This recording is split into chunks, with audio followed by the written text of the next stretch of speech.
우리 이 시간에는 상황을 이기는 방법, 주목이라는 제목으로 함께 말씀 나누도록 하겠습니다.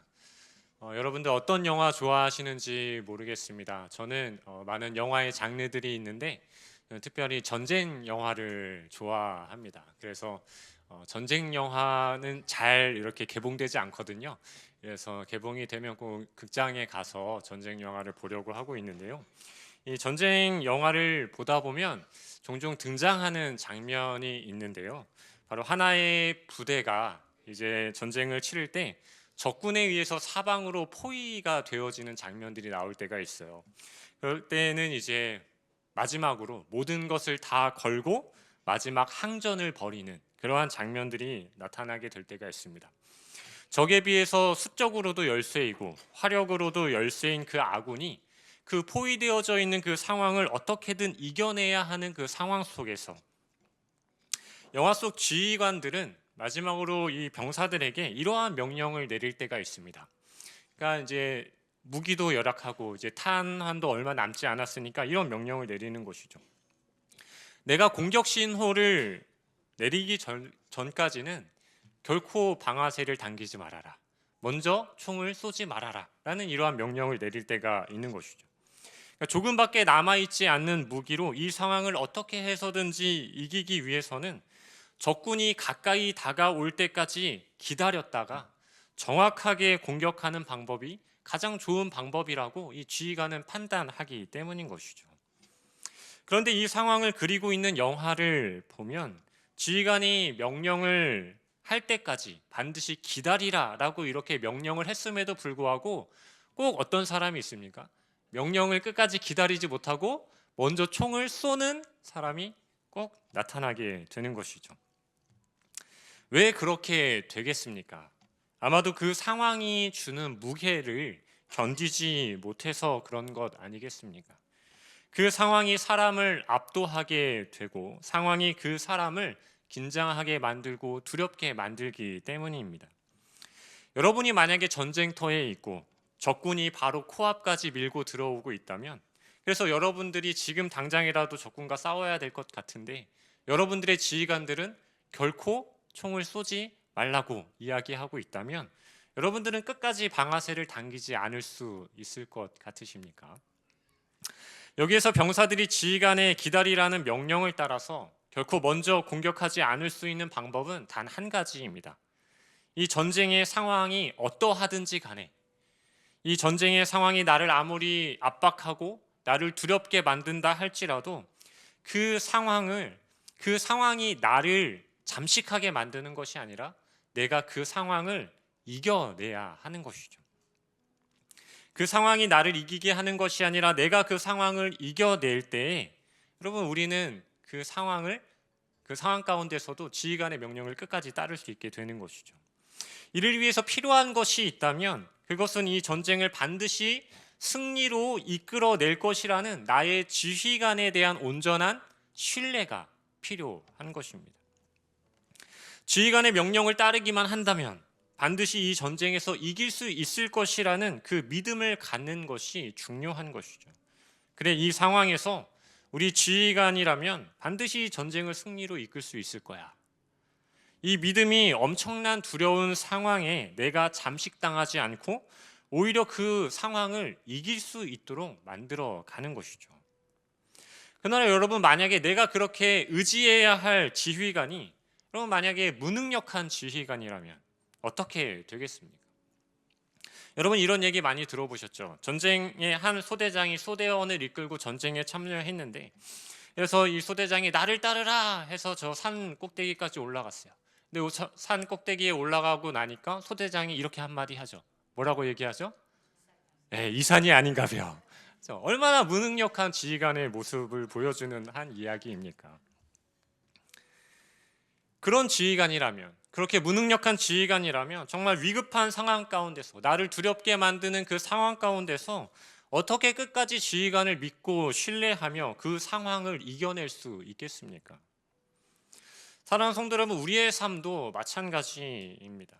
우리는 사도 바울의 고백과 같이 치열한 영적 전쟁터와 같은 그러한 삶의 한자리에서 우리는 살아가고 있는 것이죠.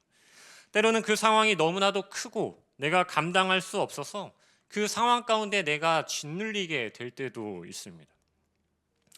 그럴 때 여러분들은 어떤 지휘관을 바라보고 서 있으시겠습니까? 질문을 바꿔본다면 여러분들에게 하나님은 어떤 지휘관이십니까? 그럼 이 질문을 다시 한번 바꿔본다면 여러분이 지금까지 경험했던 여러분들의 하나님은 여러분들에게 있어서 어떤 하나님이었습니까? 잘못된 판단과 잦은 실수를 하는 지휘관처럼 그렇게 나를 한없이 힘들게만 만들었던 하나님이었습니까? 아니면 한 번도 실수하지 아니하시고 가장 최선의 방법으로 나를 이끄는 지휘관과 같은 분이 바로 여러분들의 하나님이셨습니까?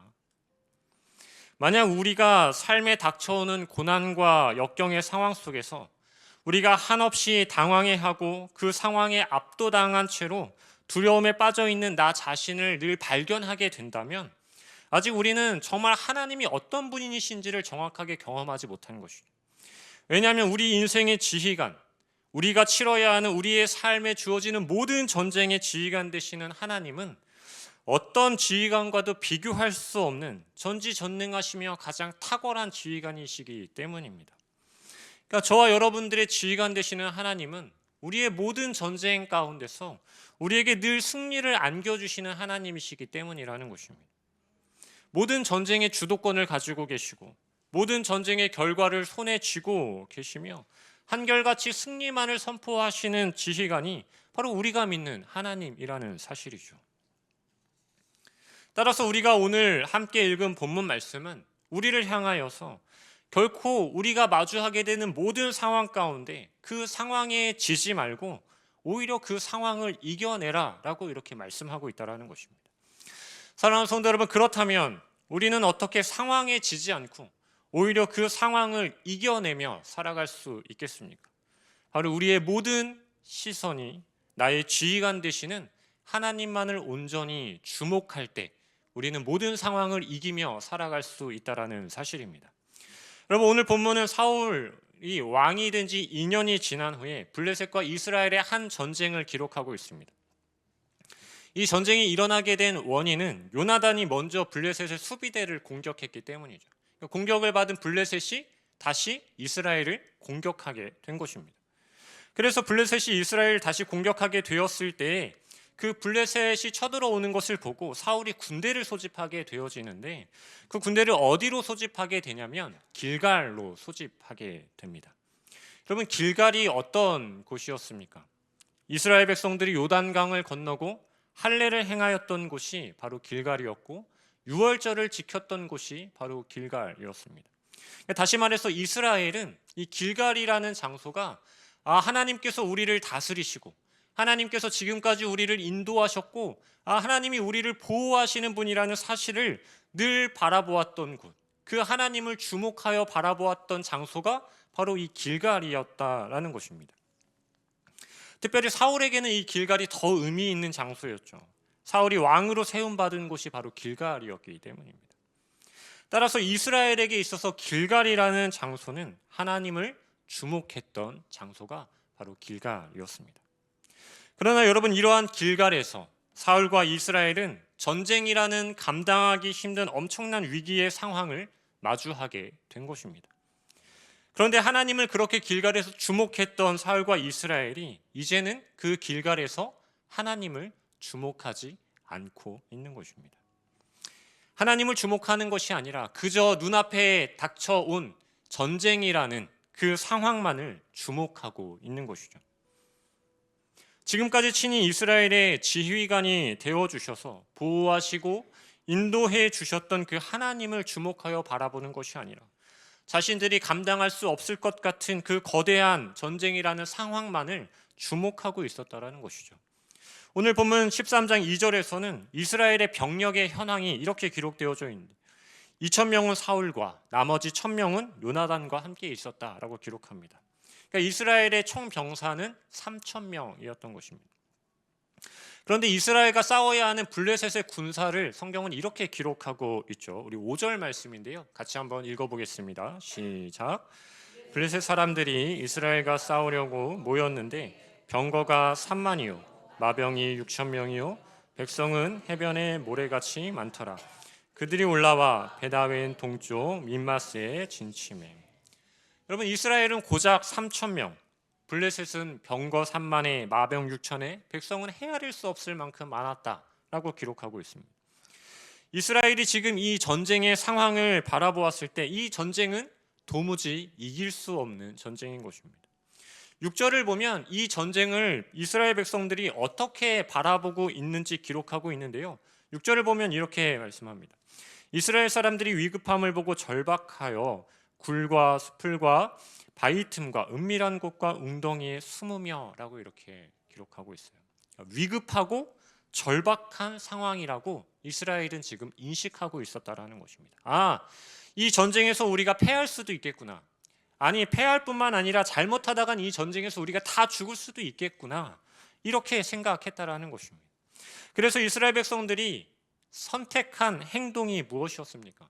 동굴과 수풀과 바위 틈과 은밀한 곳과 웅덩이에 숨는 것이었습니다. 여러분, 이스라엘이 지금 주목하고 있는 것, 주목하여 바라보고 있는 것이 무엇입니까? 지금 이스라엘의 눈에 당장 보이는 것은 블레셋의 막강한, 다 헤아릴 수 없는 수많은 군대였고, 그 상황에서 백성들이 또 주목하고 있는 것은 무엇이냐면 자신들의 몸을 안전하게 피할 피난처를 주목하여 바라보고 있었던 것입니다. 그러나 여러분, 이스라엘 백성들이 이 길갈에서 무엇을 주목해야 했겠습니까? 자신들의 진정한 피난처가 되어주시는 하나님, 또 앞으로도 영원한 피난처가 되어주실 그 하나님을 주목하여 바라봐야 했던 것입니다. 그러나 그 하나님을 주목하지 못하고 있었던 것이죠. 왜입니까? 그 전쟁이라는, 그 블레셋이라는 상황에 압도되어 버렸기 때문인 것이죠. 그 상황에 오히려 이스라엘이 정복당했기 때문인 것입니다. 이 백성들의 모습은 마치 우리의 모습과 닮아 있을 때가 있습니다. 평소에 우리도 하나님을 믿는다라고 말하고 하나님을 바라보며 살아간다라고 말하지만 실제로 내가 감당할 수 없는 파도와 같은 상황이 나에게 덮쳐온다면 여러분, 내가 가장 먼저 주목하는 것은 무엇입니까? 우리 눈앞에 펼쳐진 그 상황을 우리도 가장 먼저 주목하지 않겠습니까? 그리고 그 상황을 주목한 우리가 가장 먼저 찾는 것은 또 무엇이겠습니까? 지금 당장 나를 지켜줄, 나를 보호해줄 세상의 피난처, 세상에 존재하는 수많은 동굴과 수풀과 바위 틈과 은밀한 곳에 내가 그곳에 피하도록 그러한 것들을 우리가 찾으려 하지 않겠습니까? 여러분, 우리가 어떤 감당할 수 없는, 또 나를 두렵게 만드는 어려움의 상황에 직면하였을 때 세상의 여러 방법들을 찾는 것 자체가 잘못되었다라고 말씀드리는 것은 결코 아닙니다. 내가 건강의 문제로 인한 어떠한 내가 감당할 수 없는 문제를 마주하게 되면 우리는 병원도 찾아야 하고 좋은 의사, 좋은 치료 방법들도 우리는 열심히 찾아야 하는 것이죠. 물질의 문제, 가정의 문제들을 마주하게 되면 그것을 해결하기 위해서 다양한 방법들을 찾고 노력해야 하는 것입니다. 그러나 여러분, 이러한 노력들은 세상의 모든 사람들이 다 그렇게 한다라는 것입니다. 그러나 중요한 것은 우리는, 하나님을 믿는 우리는 어떻게 해야 하는가, 이것이죠. 하나님을 믿는, 하나님의 전지전능하심을 믿는 우리, 그래서 하나님께서 우리의 인생의 지휘관이 되셔서 지금까지 우리를 이끌어와 주셨던 그 하나님을 믿는 우리는 가장 먼저 무엇을 해야 하는가? 우리가 기억해야 할 것은 우리의 인생에 닥쳐오는 환난과 어려움의 상황에서 우리의 시선이 가장 먼저 주목해야 하는 곳은 우리의 문제적 그 상황을 주목하는 것도 아니고 이 세상의 피난처가 될 만한 것들을 먼저 주목하는 것도 아니고 우리는 그 상황 가운데서 여전히 일하시는 하나님, 여전히 나의 인생의 지휘관이 되어주시는 그 하나님을 우리는 가장 먼저 주목하여 바라볼 수 있어야 한다는 것입니다. 여러분, 그렇다면 이스라엘 백성들이야 그렇다 치더라도 하나님께서 기름 부어 왕으로 세우신 사울은 어떠했을까요? 사울은 하나님을 주목하여 바라보았을까요? 사울도 백성들과 별반 다르지 않았습니다. 앞선 본문에서 사무엘은 사울에게 자신을 이레 동안 기다리라고 말하고 사울을 떠났습니다. 그리고 전쟁이 곧 일어나게 된 것이죠. 사울은 애타게 사무엘을 기다렸습니다. 그런데 사무엘이 말한 이레라는 그 기한이 지나도록 돌아오지를 않는 거예요. 그러자 사울은 점점 그 상황의 무게, 그 전쟁이라는 상황의 무게에 짓눌리기 시작합니다. 도무지 자신이 가지고 있는 이 이스라엘의 군대로는 이길 수 없을 만큼 많은 그 블레셋 군대가 바로 눈앞에 있고, 오겠다고 약속한 사무엘은 여전히 오지 않고, 여러분, 이런 상황인 것이죠. 적군은 코앞까지 밀고 들어와 있는데 지휘관은 내가 신호를 줄 때까지 절대로 공격하지 말라고 계속 그렇게 기다리라고만 말하고 있는 그런 상황과 닮아 있는 것입니다. 지금 내가 방아쇠를 당기지 않으면, 내가 지금 총을 쏘지 않으면 내가 먼저 죽을 것 같은데 계속 기다리라는 것입니다. 그런데 사울을 더 초조하게 만드는 상황이 발생하게 되죠. 우리 8절 말씀 우리 같이 한번 읽어보도록 하겠습니다. 시작. 사무엘이 길갈로 오지 아니하매 백성들이 사울에게서 흩어지는지라. 안 그래도 이 상황이 지금 수정 열세에 놓여 있는데 백성들마저 흩어지고 있었다라는 것입니다. 이 전쟁의 상황이 그야말로 최악으로 치닫고 있었다라는 것이에요. 이 상황에서 여러분, 사울이 할 수 있는 것은 무엇이겠습니까? 여러분이 지금 이 상황의 사울이라면 이 최악의 상황에서 여러분들은 무엇을 할 수 있겠습니까? 블레셋이라는 거대한 적이 바로 눈앞에 있는 그 상황, 약속한 날에 사무엘이 나타나지 않는 그 상황, 싸워야 할 이스라엘 백성들은 오히려 흩어지고 있는 그 상황, 사울은 이 상황을 도무지 견디지 못했던 것이죠. 그리고 결코 되돌릴 수 없는 한 가지 행동을 하게 되죠. 9절 말씀을 보면 사울이 이르되 번제와 화목 제물을 이리로 가져오라 하여 번제를 드렸더니, 기다리라는 사무엘의 말을 이 전쟁이라는 상황에 사울이 압도되어서 그 말을 끝까지 따르지 못했던 것입니다. 결국 사울은 번제를 드리고 말았던 것이죠. 여러분, 아마도 사울은 엄청난 갈등을 했을 거예요. 내가 직접 제사를 드려서 이스라엘 백성들을 다시 모으고 그들과 함께 전쟁을 치를 것인가, 아니면 사무엘의 명령을 끝까지 기다릴 것인가, 엄청난 갈등을 하지 않았겠습니까? 그러나 사울은 막강한 블레셋 군대 앞에서 더 이상 기다릴 수 없었습니다. 사무엘은 반드시 기다리라 명령했지만 사울은 자신의 상황에 굴복당한 채 그 명령을 끝까지 기다리지 못했던 것입니다. 사울은 전쟁이라는 이 상황만을 주목하였고 자신의 힘으로 이 상황을 어떻게든 극복해내려고 발버둥치고 있었던 것이죠. 그러니까 사울은 자신의 지휘관 되시는 그 하나님을 바라보며 하나님이 일하여 주실 것, 하나님이 이 전쟁을 이기게 하실 것을 하나님을 전적으로 신뢰하며 기다려야 했던 것인데 그것을 하지 못했던 것입니다. 사울은 길갈이라는 그곳에서, 원래 하나님을 주목했던 그 길갈이라는 장소에서 지금까지 이스라엘 가운데 일하여 주셨던, 친히 이스라엘의 지휘관이 되어주셨던 그 하나님을 바라보며 하나님께서 이 상황 가운데서도 반드시 다시 일하여 주실 것을 기대하며 끝까지 기다렸어야 했던 것인데 그 상황이 사울로 하여금 기다리지 못하게 만들어버리고 말았던 것이죠. 그 상황이 아무리 급박하고 여러분 견디기 힘들도록 자신을 압박해 온다 할지라도 사울은 기다려야 했습니다. 그 기다림의 시간이 어쩌면 하나님께서 침묵하시는 그런 시간처럼 느껴지기도 했을 것입니다.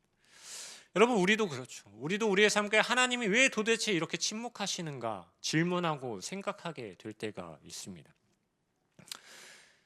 하나님은 사랑하는 자기 백성, 자기 자녀가 고통 중에 힘들어할 때, 고난 중에 빠져 있을 때 하나님은 왜 침묵하시는가? 많은 질문들을 던지곤 하죠. 여기에 대해서 많은 답들이 있습니다. 하나님은 침묵의 시간을 통하여서 우리의 믿음을 증명하게 하는 시간이다. 아니면 하나님이 우리를 시험하시는 시간이다. 이런 많은 답들이 있죠. 근데 제가 하나님의 침묵이라는 책을 보면 한 문장이 이렇게 기록되어져 있습니다. 우리 같이 한번 읽어볼까요? 시작. 아무리 어두운 길을 걸어도 아버지의 손을 꼭 잡고 있는 아이는 두렵지 않습니다. 우리가 하나님이 기다리라고 하는 그 시간, 하나님이 침묵하시는 그 시간에도 우리를 쪼여오는 그 상황의 압박 가운데서도 우리의 삶과 우리의 신앙을 끝까지 지탱하며 끝까지 하나님을 주목할 수 있는 이유가 있다면 그 이유는 하나님의 침묵이 하나님의 부재를 이야기하는 것은 결코 아니기 때문입니다. 하나님께서 침묵하신다고 해서 하나님이 함께하지 않는 것이 아니기 때문이라는 것입니다. 사울은 내가 도무지 감당할 수 없는 이 상황 속에서 하나님이 침묵하고 계신 것처럼 느껴졌지만 하나님은 결코 사울과 함께하지 않는 것이 아니었다라는 것입니다. 하나님은 결코 사울의 손을 놓아버린 채 그렇게 방관하고 있었던 것이 결코 아니라는 것입니다. 하나님은 여전히 이 전쟁의 지휘관으로서 이스라엘과 함께하고 계셨지만 사울과 이스라엘은 그 하나님을 주목하지 못했던 것이죠. 성도 여러분, 혹 여러분의 삶에도 긴 하나님의 침묵을 경험해야 할 때가 있으십니까? 사랑하는 남편과 아내, 사랑하는 자녀가 정말 예수님을 믿고 구원받는 그 일을 위하여서 내가 정말 치열하게 전쟁하듯 그 사랑하는 이들에게 복음을 전하지만 또 기도하고 노력하지만 그럼에도 불구하고 하나님은 마치 침묵하시는 것처럼 사랑하는 가족들이 복음을 받아들이는 그 시간이 정말 너무 길어지는 그런 시간들을 우리가 경험하게 될 때도 있는 것이죠. 그럼에도 우리가 포기하지 않아야 할 것은 그 시간 가운데 하나님은 여전히 우리의 가족들을 구원하시기 위한 하나님의 일을 계속 이루어가고 계시기 때문입니다. 우리의 가정의 문제가 해결될 기미가 보이지 않고 내 건강의 문제, 내 삶의 여러 고통의 문제가 해결되도록 하나님께 끊임없이 기도하지만 하나님께서 마치 그 기도를 듣지 않으신 것 같고 하나님께서 침묵하시는 것처럼 느껴진다 해도 우리는 끝까지 하나님을 주목해야 합니다. 왜냐하면 그 시간 가운데서도 하나님은 여전히 우리의 손을 잡고 우리의 삶을 위하여, 우리를 위하여 일하고 계시기 때문인 것이죠. 여러분, 사울이 제사를 드린 그때 사무엘이 등장하게 됩니다. 사무엘은 자신을 기다리지 않고 제사를 드려버린 사울을 향해서 이렇게 얘기합니다. 여호와께서 왕에게 명령하신 바를 왕이 지키지 아니하였으므로 왕의 나라가 길지 못할 것입니다. 성도 여러분, 자신에게 주어진 그 상황을 이겨내지 못하고 오히려 그 상황에 정복당하고 말았던 사울, 그래서 이 전쟁의 지휘관이 되어 주시는 그 하나님을 온전히 주목하지 못했던 사울은 결국 그의 인생의 끝은 비극적인 인생의 결말을 맞이하게 되는 것이었습니다. 사랑하는 성도 여러분, 하나님은 우리의 인생 가운데 친히 지휘관이 되어 주셔서 우리에게 은혜 베푸시기를 멈추지 않으시는 분이 바로 우리의 하나님이십니다. 그렇기 때문에 우리는 모든 상황 속에서 주님을 주목하여 바라봐야 하는 것입니다. 우리가 말씀 후에 함께 찬양하겠지만 모든 상황 속에서 주를 찬양할지라. 주는 너의 큰 상급, 너의 큰 도움이시라. 우리의 시선이 나의 상황을 바라보는 것이 아니라 우리의 눈을 들어서 그 모든 상황 가운데서 우리의 지휘관 되시는 우리 하나님을 주목하여 바라보기 시작할 때 그때가 우리의 상황을 이기게 하시는 하나님의 큰 능력을 경험하게 되는 때가 되는 것이죠. 그때가 바로 우리의 삶에 하나님의 큰 도우심으로 가득 채워지는 은혜의 때가 된다라는 것입니다. 여러분, 그렇다면 우리가 모든 상황 가운데서 결코 두려워하지 아니하고 우리의 시선을 하나님께로만 고정할 수 있는 방법은 무엇이겠습니까? 예수 그리스도께서 이미 선포하신 승리를 우리는 날마다 기억해야 하는 것입니다. 사랑하는 성도 여러분, 예수 그리스도께서는 십자가에 죽으시고 부활하심으로 이 세상의 모든 악의 권세에 대하여서 승리를 선포하셨습니다. 따라서 지금 우리가 비록 사방에 우겨쌈을 당한 것처럼 치열하게 영적 전쟁을 하며 신앙을 지키고 또 수많은 고난과 역경이 우리의 삶에 계속 주어지기는 하지만 그러나 우리는 이미 이 땅에서의 모든 전쟁 가운데 승리하였다는 사실을 우리는 반드시 기억해야 합니다. 그러니 이 땅에 예수 그리스도를 보내셔서 우리에게 영원한 승리를 안겨주신 우리의 지휘관 되시는 하나님을 끝까지 주목하여 바라보십시오. 주님을 바라볼 때 주님의 승리가 여러분의 승리가 될 줄 믿습니다. 특별히 나를 두렵게 만들고 위급하게 만드는 나를 조여오는 상황 가운데 지금 서 계신 우리 사랑하는 성도님들이 계시다면 결코 그 상황에 굴복하지 마십시오. 우리 인생의 총지휘관 되시는 하나님께 여러분들의 시선을 오늘도 고정하십시오. 그리고 내가 지금 치르고 있는 이 전쟁, 나의 전쟁의 승리가 예수 그리스도에 인하여서 이미 나에게 주어졌음을 의심하지 마십시오. 이미 우리는 승리하였기 때문입니다. 그리고 그 모든 상황을 담대하게 정복해 나아가십시오. 하나님을 주목할 때 여러분들의 인생은 하나님의 큰 도움으로, 하나님의 역사로 아름답게 채워지게 될 것입니다. 하나님을 주목함으로 모든 상황을 이기며 승리를 선포하며 담대히 전진해 나아갈 수 있는 우리 사랑하는 모든 성도님들의 삶이 될 수 있기를 주님의 이름으로 간절히 축복합니다.